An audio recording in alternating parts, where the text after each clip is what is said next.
now have an editorial perspective. We've got a lot about advertising, a lot about subscriptions, and now we talk about the other side of the wall and editors and how they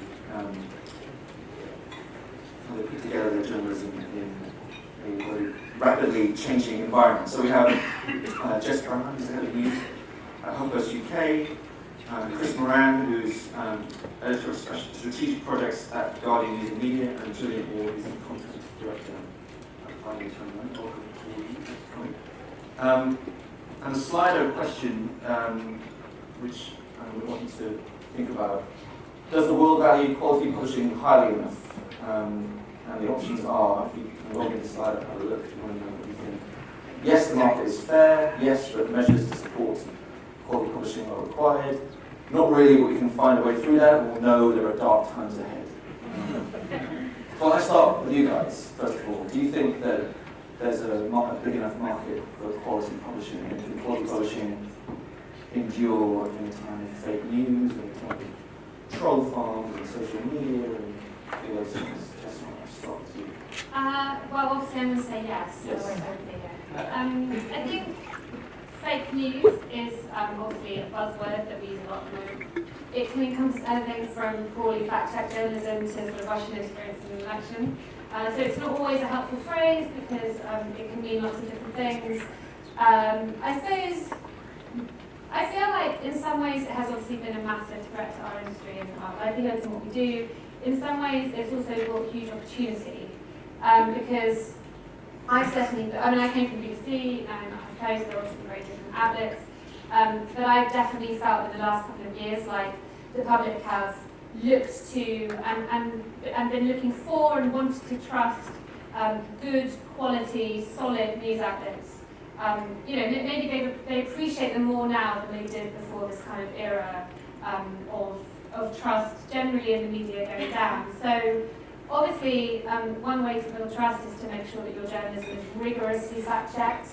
And in that, I would say, and you'll probably hear me say this a few times during this conversation, but actually, I feel like in many ways, in the digital sphere, we're turning back to some of the old tenets of journalism that I was trained with, people were trained with like 100 years ago. Fact-checking, we're moving away from 5 years ago, people writing up Reddit threads without kind of checking what they were because they felt new and they felt exciting.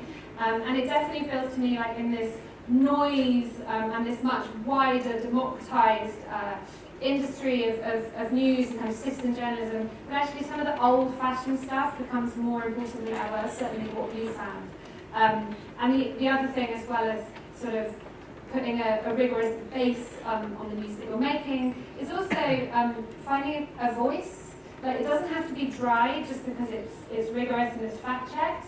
Something that I've really enjoyed moving away from BBC, which obviously has a very straight down the line voice, and something that I wanted to do at Huffpost is explore, and I imagine you'll talk about this too, Gillian, is explore a new way of talking to readers that is absolutely solid, rigorous, true, and fact-based, that doesn't feel stuffy, and actually you can build trust by talking to people in a way that they find familiar, and obviously there are lots of spin-offs from that, like hiring newsrooms full of people that look like the people that you're writing about. So absolutely, I think there is space for it, and I think that the public are kind of crying out for more than ever, actually, as much as the kind of winds of change are rocking us around.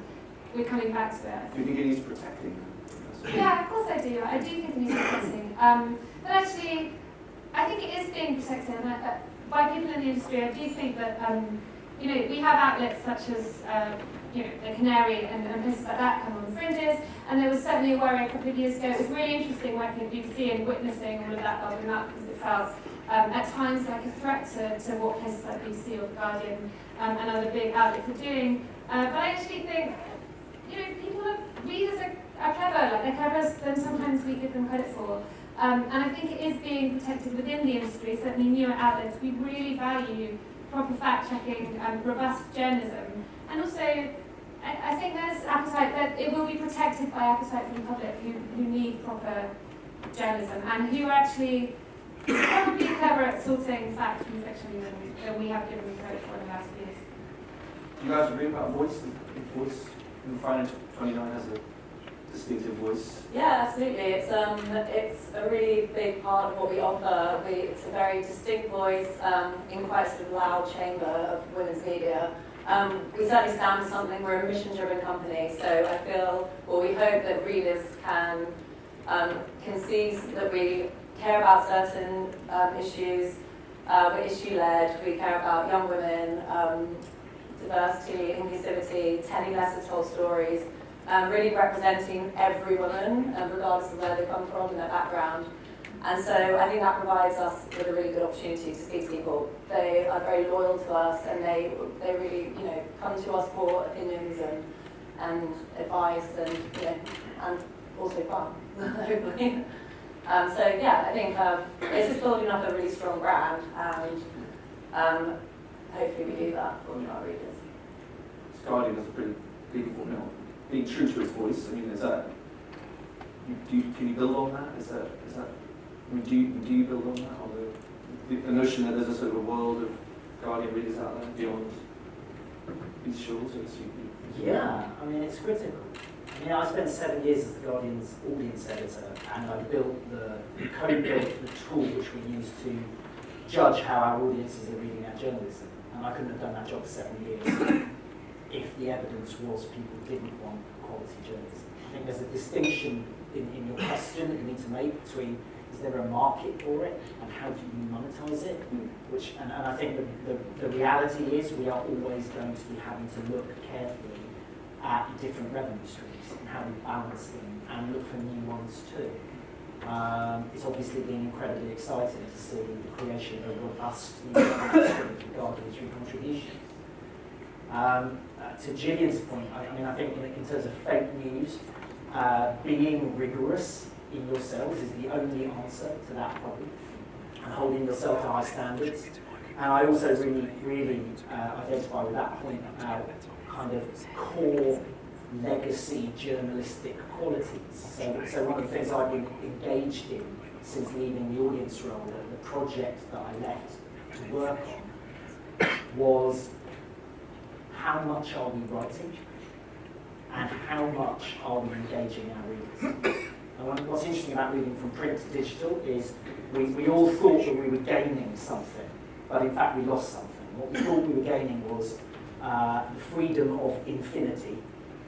We can now write as much as we want and express ourselves in any way we want to.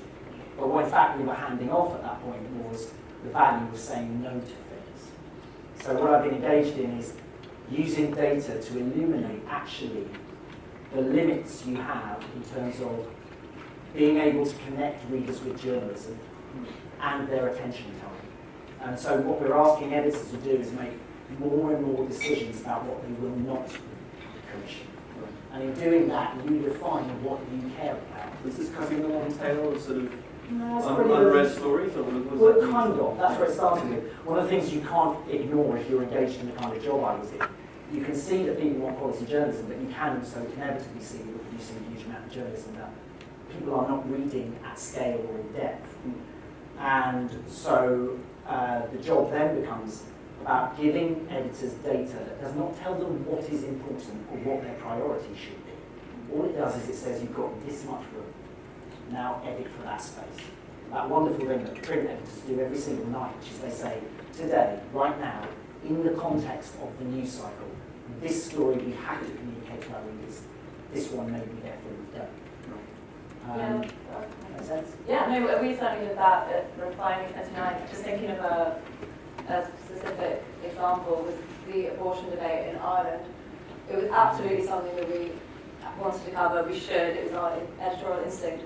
But we found for a little while we were struggling to get the reasons there. We were getting, we got the figures back, and we were like, this is something we want our readers to care about. We certainly care about it. We should be following this. But it took a little while to get there. But having that sort of immediate feedback on where we sort of were able to tweak it and present them stories, and by the end, we were doing stories which were doing really well traffic-wise. Because as I say, you have to say no to things, and if people aren't reading them, then what's the point of doing them? So it's all about slightly editing and playing around with things, I think. How do you strike the balance between doing big and important stuff and traffic chasing? So I remember Gawker in New York had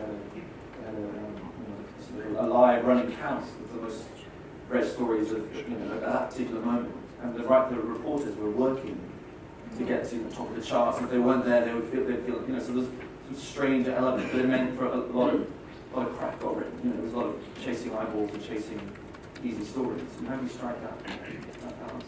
I think it's an ongoing, it's the sort of question that we ask ourselves every time we're commissioning. And it's quite an exciting balance. Like I find one of the enjoyable sort of challenges of our job. Because for me, I feel really comfortable about the fact that there's a really big space between saying we're going to commission for traffic and then saying, yeah, but on the other side, we're not going to. So I'm not commissioning for traffic, to be clear, but equally, I'm not prissy about saying I'm not going to publish stuff that nobody's reading that, because then there's no point in that. You've got limited resources, right? Exactly. Right. But having said that, and again, this comes back to those old journalistic practices. I've been a news editor at ITN and at the BBC where you don't have that kind of immediate buzz of knowing whether something's being read or not. The tools in terms of audience engagement are much blunter there. So I think the reasons that editors commission stuff is not so very different in the digital sphere, in that sometimes you might commission a piece that you know isn't going to be particularly well received, and there will be reasons for that. Sometimes it's a kind of, what we used to call it Newsnight, an eat your peas piece, which basically means it's good for you, we think you need to know this, and we're going to do it anyway, even if you don't love it. And there are reasons for commissioning stories like that, even in the kind of traffic, the world of traffic and digital journalism. And that might sometimes be because you're putting down a marker on a story that you're going to build on later on. That's a very old-fashioned approach to news editing. It's something that newspapers have done for years. They might do a small line on a story just to kind of keep the source knowing that they're sort of putting a marker down on something, they're looking into this. Sometimes you do it simply because when it really bursts open, the story, you want to be able to say, we were first with this. You didn't notice, but we were first with it because we had this one line 3 months before everybody else. So I suppose I just want to make the point that whilst it would be ridiculous for us to say that we're comfortable in publishing things that aren't being read. There are other editorial considerations that have always been there in the way of commission, and I think will continue to be. You don't want to patronise your readers either, and that can be dangerous to do. I certainly, some people think of Friday 29, it's like makeup or fashion or whatever, but recently we did a piece about Yemen and famine in Yemen, and we told it through the eyes of a 20-year-old woman. So obviously it's like a lens that our readers can, somewhat relate to. And the piece did so well, so you never know, you can do these things, which is really great to do, and I was really wanted to cover it, because I thought just ignoring it was, not the right thing to do. And it took me a bit by surprise at how popular it was. So I think, you don't want to patronise your readers as well, it's really. Just to say, if you unleash data within your organisation, and the response is to only write about Kim Kardashian, then you don't have a data problem, you have it at all. So what we talk about the time is being data informed, not data led. One of the reasons we built a tool ourselves is because the tool itself teaches good behaviour around data. The other thing is, what you say is, page views does not equal quality. That's quite important, and it's surprising how many journalists can, if you leave them unattended, equate the two. All of us are talking about traffic as well, but really I'm imagining and guessing we're all talking about reach and engaged time. Right? Time on page, those time two on things story. are critical, both are important. I think what we talk about is, you always want to take a punt. But what you do need to attend to in the data is if the data is telling you the same thing over and over again, then you need to respond to it. Tom earlier was talking about being humble in the face of data and learning. And again, the other thing that people worry about is that they assume that there is only a binary response to data. This is popular, write more. This is unpopular, never write about it again. In fact, it's the opposite. So one of the things we found looking at content reduction is there are certain topics which we found we were writing about, which we believed in passionately, and no one was reading.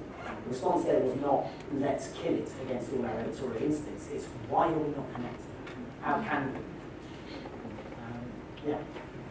Do the tools, the analytics tools that you use that show engagement or show time on story, do they also show you how far down the readers get in the story? So I know at the FT we have a tool that does that, and it's pretty brutal when you can look at something and say, oh, well, actually only read the first 2 or 3 paragraphs, and then they went somewhere else. And it's, for reporters, it can be pretty dispiriting, can't it? Sort of abundance of data about how people engage with your stories. Yes. but again, I think what you need to do is illuminate the space that people have. So Rasmus at the Reuters Institute of Journalism did me a piece of work when we were looking at word count and time spent. And it showed something like people had between 8 and 23 minutes to give to digital news in a given day in the UK on average. Right? As soon as you start thinking about that, and how many words are you writing, and how quickly are you conveying what you want to convey becomes important. Because I do slightly fear that we've got into a situation where we fetishize length and equate it with quality. And anybody who's worked at a tabloid or anywhere else knows damn well that that's not true. I spoke to when I was embarking on the word count bit of this, trying to get people to write fewer words. It's pretty, tricky. I went and spoke to our long reads desk, and what they said was, we wish we weren't called the long reads desk. And I was like, well, why? They said, because length is not what characterises our journalism. Depth is what characterises our journalism, which allows us to write at that length. And I think bearing that in mind when you're dealing with trying to catch and keep people's attention is essential. I think also one important story that I try to tell our newsroom all the time is that, yes, of course, traffic is important, getting eyeballs on the page is important commercially, it's really important, it's the great journalism we do, but crucially, impact is about more than traffic. And actually, talking about trust and building a voice and building a reputation and building loyal readers who come back, that might be to do with stories that you did that kind of punched through. And maybe it didn't get loads of traffic, but maybe you kind of got a reputation for plugging away at a story. And maybe you published lots of articles around a topic that then becomes a slightly totemic topic for you. And therefore that might pay you back in readers and loyal readers further down the line. So I think impact has to be seen as more than just traffic. What about efforts to get closer to readers? I know you guys are something building. Yeah, it was fascinating. We were sort of playing with this idea of something that we could do that was eye-catching, that would slightly sort of relaunch our news side, and that would get us closer to the kind of readers that we're looking for, and also just kind of learn about the kind of news that people want us to be doing. So back in July, I think it was, we closed the London office and moved everybody to Birmingham for a week. And we took over an empty shop in the Bullring in the shopping centre. It was absolutely brilliant. I was slightly cynical about it in the run-up, but it was really, really exciting journalistically. And I think it worked for a number of reasons. We're small enough that we were actually able to close the London office, which obviously is something that our team could do. So I think that, like, philosophically that mattered. We also hired a correspondent based in the Midlands who would stay there, so it wasn't a kind of drive-by, here we are from London, oh, this is lovely, we're going back home. We left somebody there as a kind of commitment to telling those stories. We chose Birmingham because we felt it was underreported. It used to have a big presence from ITN and BBC, they're still there, but they've cut back loads. So many great stories, incredibly diverse. It's the youngest city in Europe, so it's like a real melting pot of stories there that we just felt there was this real untapped potential. And actually the thing that surprised me was that old-fashioned journalism thing. Having an office, like an open door in a shopping centre, people came in and they gave us stories. And we talk a lot at Huffpost about trying to reach unused people. That's kind of the North Star of what we're doing, and that's the kind of journalism that we're trying to provide. How do we get into people's lives in a way that they aren't the same people that are Guardian subscribers, and they aren't, that they don't necessarily know that they love news. This is about saying, actually, you do love stories, you love things that interest you. This is also news. And having bricks and mortar location in a shopping centre where people popped in while they were doing their shopping. It was great. It was really interesting. What about refinery? Yeah, one thing I can think of, we have a franchise called The Money Diaries, which is wildly popular. It's probably our most popular franchise. And what we're finding more and more is how well our financial content is doing, which actually took me a bit by surprise. And I mean, young women are so financially savvy and they're really interested in savings and all that sort of stuff. So what we did was we started a closed Facebook group called the Money Diaries group, and you could sign up, and we would put our sort of money guides and financial content in there, and I think we started in March. It's now got sort of 10,000 members or something, and they're just incredibly engaged, and it's user generated as well. So while we're putting links to our stories, we control over it because we can't have everyone ask their questions because they ask for advice, and it's all other users who are responding to that advice, whether it's something about getting private health insurance or saving money on where to eat in London or something. Yes, it's a real range of questions. And everyone, most of the questions they get asked in it, they have about 60 comments on average, and then and these users are incredibly loyal, and I think something like 77% of them come back to our site 15 plus times a month. But then we've also, from that, been able to see what people are interested in. So I know one article that we did not so long ago was about, everyone was discussing how much money you should give at a wedding as a gift. And it really fired people up, and there was a huge debate about it. So we took that, it obviously interested our readers, and they were talking amongst themselves, and then we were able to use that, we ended up using that in an article. So that's kind of like building communities of really engaged readers, and then also, to then take it and turn it into some, journalism on site as well. Now, all three publications are open online, right? There's no subscription involved, so the stuff can travel far and wide. So how do you think about social media when you're releasing stories or publishing stories and hoping that they kind of catch fire and travel? So does that factor into any kind of commissioning or any kind of story development process or anything? Doesn't factor into commissioning much, I don't think, really. And I suppose there are some stories you can kind of feel that they'll hit the Twitter bubble, or they'll be great on Facebook. But we don't. I would never commission a story that I wouldn't otherwise commission because I think it would do well for Twitter or whatever. It's a really interesting social media. It's something we're kind of playing around with a bit at the moment because, I've noticed, I like Twitter, it's great, and I've noticed that you can drive traffic if high-profile people in your organisation tweet stuff out personally, and I think that's a bigger traffic driver than the corporate accounts. That's something that we've really noticed. I don't know whether that was the case 5 years ago. I don't know whether it's kind of fatigue and we're all getting a bit scrolling through corporate accounts, and maybe we just want something a bit more personal, a bit sort of spicier.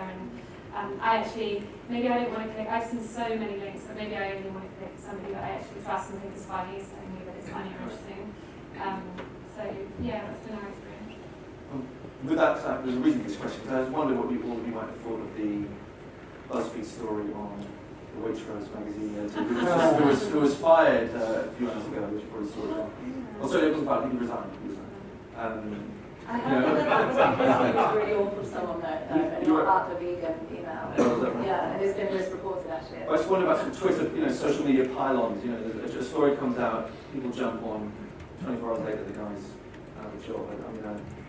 Well, I think in particular this story is completely been misreported, and that's why Twitter. Because apparently, am I correct in thinking that? He wasn't fired over the vegan email. He was fired because he was a different vegan. He resigned shortly after. Perhaps if he'd been I just want I think you're looking for a story, and I'm not going to say. In terms of social media, I think one thing that is interesting right now is Facebook, right? And when I first took over the main Facebook account, my team did, the thing that I valued about Facebook, which I think a lot of people kind of miss, was through the main Guardian page, we could connect readers with journalism of the type which Google could not connect us with. It wasn't just about STEM, it was about separation of those two streams. So Google, breaking news, things that people are looking for, fantastic. Long feature from, say, Weekend magazine about somebody nobody has heard of that's fascinating story, it's your homepage of us. And Facebook came along and suddenly allowed us to connect those two things. So one of the reasons I am sad about the collapse in Facebook referral is because we have kind of lost that ability. And I think that's because of the algorithm change, or because of yeah. I mean, Facebook talk a good game about attempting to, they want to find ways in which quality news can prosper in the Facebook environment. But the story really in terms of publishers' visibility in Facebook over the last 6 months is lad Bible and Unilab. If you look at Newsweek's figures, they have been by far the biggest global publishers on Facebook, but I think it's now 3 consecutive months. And how have they done? Well, Let's break it if down. I wrote, just, it's about what you write, Yeah. right? It's not about them having a magic viral button. You know, I think if the Guardian tomorrow wrote about, Leeds, the Yorkshire Terrier with the largest testicles in Leeds, I think probably it would get a very large audience on Facebook. But that is not something we're going to get into. I'm not judging that journalism, but it's a massive distinction. Right. Despite their claims that the chain was about prioritising. Yes, it's a muddy story in total, and algorithms are not a simple thing, but there is no question we have seen a drop in referral, and the vast majority of publishers, I think it's fair to say, have as well. Yeah. Okay, I want to get some questions in from the audience. There's quite a few. Do you see journalism as now being as much about curating your reader community? What does this involve? I Yes, think you're building we that. covered that a bit, Yeah. but Yeah. no, I mean, it's really about marrying the two. I mean, if you were just going with what readers want to read, there's no editorial integrity in that. You need to have instinct, and yes, you use data, and what audience, reader communities is essentially data of some sort. I think it's really about marrying the two, and not, you can't be a slave to algorithms or that sort of stuff. And the Guardian has an inbuilt sense of community with the membership system, right? The sort of the values of the Absolutely, paper and everything else. and the reader's editor and things like that, we have a strong connection with our readers. I mean, I think increasingly in a world where there's less and less resource, news organisations are having to think much more carefully about when community needs to be, the pure community needs to be prioritised in journalism. That isn't always easy. But that's also why I value our community team so much, because they can work on targeted programmes and projects where they are meaningfully engaging with people. I'm less interested in blanket opening of comments where it sounds like an active listening community, but it isn't if the news organisation isn't listening. Just having a post to have a sort of community of contributors, didn't it? And then switch gears slightly. So it does, so when it was set up, it was largely a sort of blogging platform, which Ariane set up. It was very ahead of its time, actually. And a lot of the kind of reasons why it was so revolutionary and so popular and so exciting have been superseded by Twitter and the fact that we can all write longer threads and all that kind of stuff, and everybody's blogging everywhere. So we do still have the blogs platform. We do still have a section of the site where people can write for us. They can write for us unpaid on that section. Just to be clear, we pay everybody else, everywhere else on the site, freelance journalists who do commissioned work for us. And that's a place where you sometimes get politicians writing comment pieces like you would in a traditional newspaper. We have some regular bloggers who like to write for us about kind of lived experiences. So if it does still exist, it's a much smaller part of the site. Sometimes it's where we get some of the most interesting stuff, and actually sometimes it's newsworthy. You might have like Len McCluskey writing about Stanford morale, which will end up sort of leading news bulletins, and that happens to sit in our blog section. Do you commission that? I don't. It's that's separate. Yeah. This question I quite like too. Will any of the panel admit that their respective organisation's editorial is biased, or are they completely neutral and objective in all matters?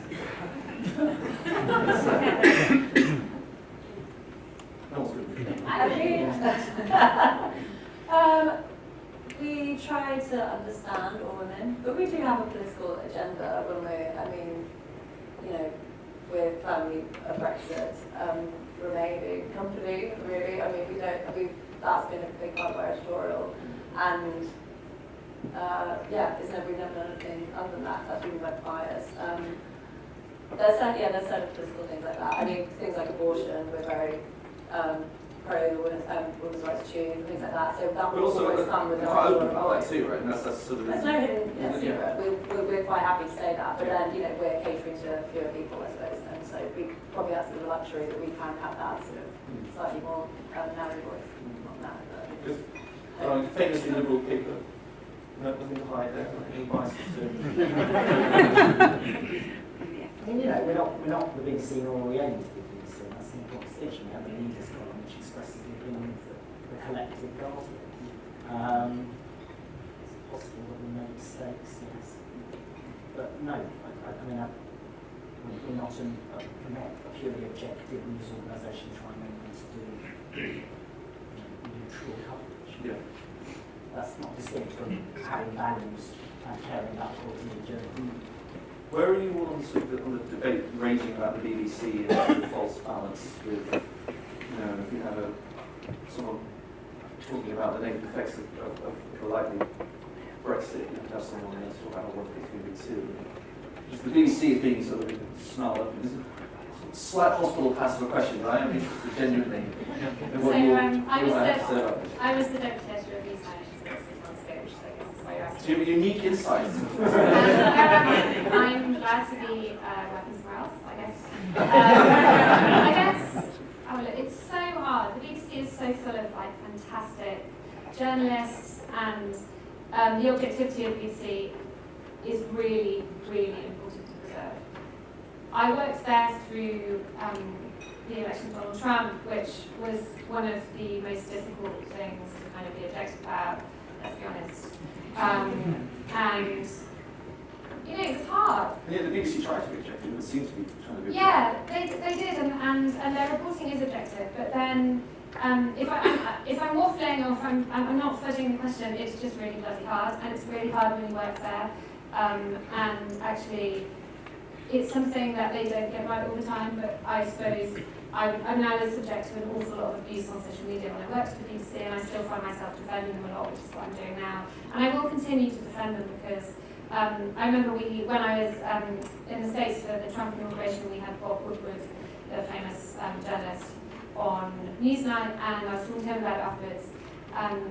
And he said, and actually he'd been fairly sanguine on Trump when we interviewed him on the programme, and I hadn't booked him to do that, and I said to him afterwards, I'm really surprised that you were so relaxed about the election of this man.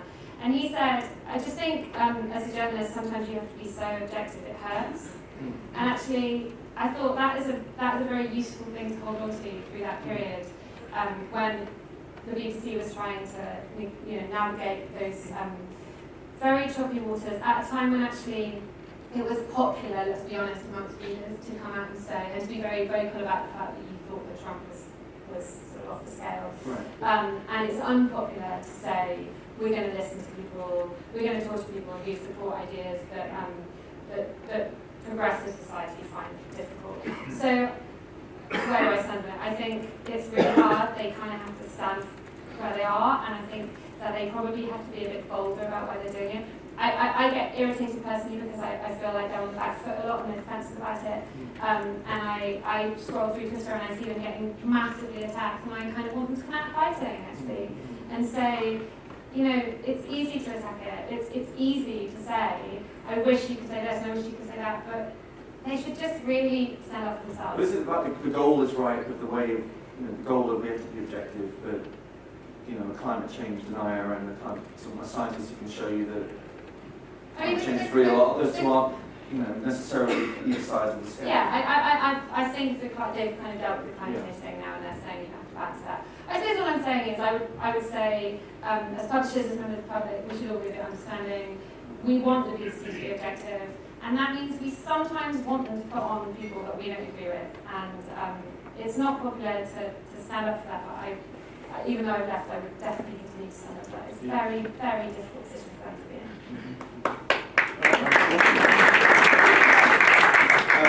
And we're out of time as well. That's a good attitude. A round of applause for Thanks very much.